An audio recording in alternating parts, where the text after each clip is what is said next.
मार्च चल रही है और अब हम अपने मोगरे के पौधे को तैयार कर सकते हैं फ्लावरिंग के लिए।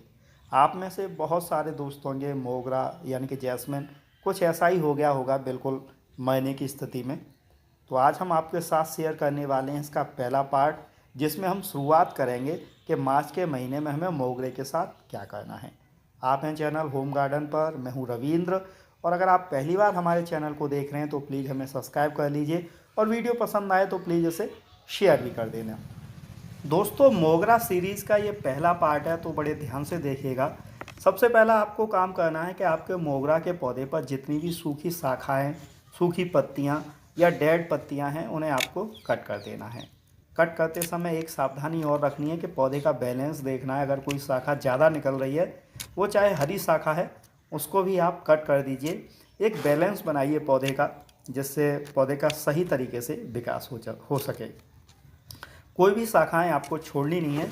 और जब आप इसे कट कर लें तो उसके बाद फिर दोबारा से देख लीजिए कोई ख़राब शाखा या कोई सूखी शाखा हमारे पौधे पर बची तो नहीं है।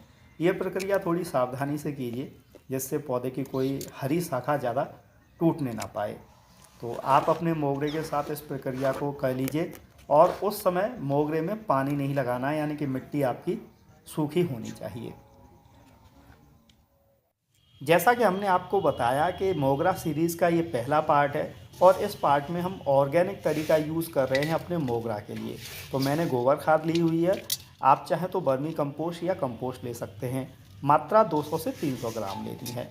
अब आपको वो गमला लेना है जिसमें आपका मोगरे का पौधा लगा है। अगर मोगरा ज़मीन में लगा है तब भी आपको उसे निकालना है। तो हम इसे निकालेंगे और उसके लिए आपको बस गमला उल्टा करना है। और जैसे ही आप थोड़ा सा इसे हिलाएंगे तो ये अपने आप ही निकल जाएगा, क्योंकि हमने वाटरिंग बंद की हुई है। और नीचे मैंने नारियल के कुछ छिलके लगा रखे थे जिससे मिट्टी नहीं बहे, उन्हें हमें निकाल देना है। देखिए, मैं सीधे सीधे आपको बता दूं कि हम रूट बॉल जो बड़ा हो गया, रूट बाउंड हो गई है, उसे निकाल रहे हैं। क्योंकि जब तक ये जड़ें रहेंगी पुरानी, पौधे की ग्रोथ नहीं होगी। तो हमें रूट बॉल को तोड़ना है नीचे से। लगभग 60% मिट्टी और जड़ें हम निकाल देंगे। इस प्रक्रिया को आप थोड़ी सावधानी से कीजिए, क्योंकि मैं पहले कई बार कर चुका हूँ, तो मैं तो जल्दी जल्दी करके दिखा रहा हूँ। आप थोड़ा सावधानी से कीजिए। जो रूट बॉल है वो टूटना नहीं चाहिए। ऊपरी हिस्सा लगभग 30 से 40% हिस्सा जो है वो सही रहना चाहिए। तो ये आपको जो मोटी मोटी जड़ें दिख रही हैं, इनको आपको अब जो है किसी जो सिकेटियर या कैंची की सहायता से कट कर देना है। तो बस यही प्रक्रिया है। सबसे पहला काम तो यही है कि हमें इसमें से ये जड़ें निकाल देनी है। जब जड़ें निकल जाएंगी तो हमारे पौधे को जगह मिलेगी नई जड़ें बनाने के लिए। जड़ों को जगह मिलेगी अपने नया स्पेस खोजने के लिए। नई सॉइल मिलेगी, नया फर्टिलाइज़र मिलेगा। तो सबसे पहले मैंने जो है जड़ें काट ली हैं। मुख्य जो मोटी मोटी जड़ें हैं वही आपको काटनी है, छोटी जड़ें आपको बचा के रखनी है। आप चाहे तो बड़ा पॉट ले सकते हैं या वही पॉट यूज़ कर सकते हैं। मैंने जो जड़ें काटी थी वो नीचे डालनी है, जिससे जो हम मिट्टी डालेंगे वो नहीं निकलेगी। तो नीचे नीचे हम मिट्टी को सेट किए लेते हैं। और उसके बाद मैं प्योर गोबर खाद डालने वाला हूँ। वही मिट्टी है जो उस गमले में से निकली थी और कुछ नहीं मैंने मिलाया है। देखिए दोस्तों, ऑर्गेनिक तरीका मैं इसलिए यूज़ कर रहा हूँ कि पौधा अभी डेड अवस्था में है। और ऑर्गेनिक खाद जो है पौधे को रिकवर करेगी, साथ ही साथ उसे जो है बूस्ट करेगी। केमिकल फर्टिलाइज़र पौधे को जो है ख़राब कर सकता है, लेकिन जो ऑर्गेनिक फर्टिलाइज़र है वो सिस्टमेटिक काम करता है, पौधे के साथ फ्रेंडली रूप से काम करता है, ऐसा आप कह सकते हैं। अब रूट बॉल जो ऊपर था उसे हम थोड़ा थोड़ा सा ब्रेक करेंगे। ये प्रक्रिया और सावधानी से कीजिए ऐसे। अब इसमें से आपको क्या करना है कि ऊपर से भी आपको लगभग 1 इंच या आधा इंच जो है मिट्टी निकाल देनी है।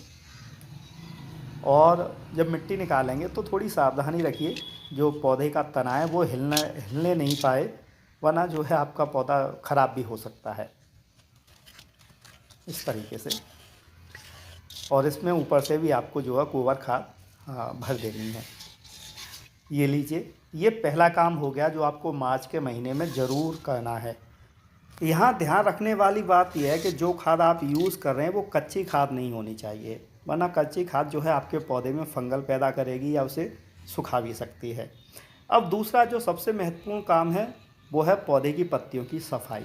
देखिए पत्तियों पे धूल जमी है, कचरा जमा है और पौधे की जो पत्तियां हैं वो भोजन बनाने में सहायक होती हैं। तो पौधे की पत्तियों को आपको अच्छे तरीके से जो है साफ़ कर देना है। और सफाई करने के बाद जब आप पत्तियों की सफाई कर लें, उसके साथ साथ आप पौधे में पानी भी देते रहें। पानी आपको स्लोली देना है, धीरे धीरे। पहले पानी हल्का दे दीजिए, फिर हल्का दे दीजिए। इससे जो गोबर खाद हमने लगाया है उसकी जो एनर्जी है वो पानी के साथ बाहर नहीं जाएगी। और उसके बाद इस पौधे को बिल्कुल फुल सनलाइट में रखना है। 1 सप्ताह तक आपको ऐसे ही रखना है। एक सप्ताह के बाद हम इसमें फिर केमिकल फर्टिलाइज़र यूज़ करेंगे और वो हम कैसे करेंगे वो नेक्स्ट वीडियो में बताएंगे। ये वीडियो अगर आपको पसंद आया हो तो प्लीज़ इसे लाइक कीजिएगा, शेयर कीजिएगा और कमेंट कीजिएगा।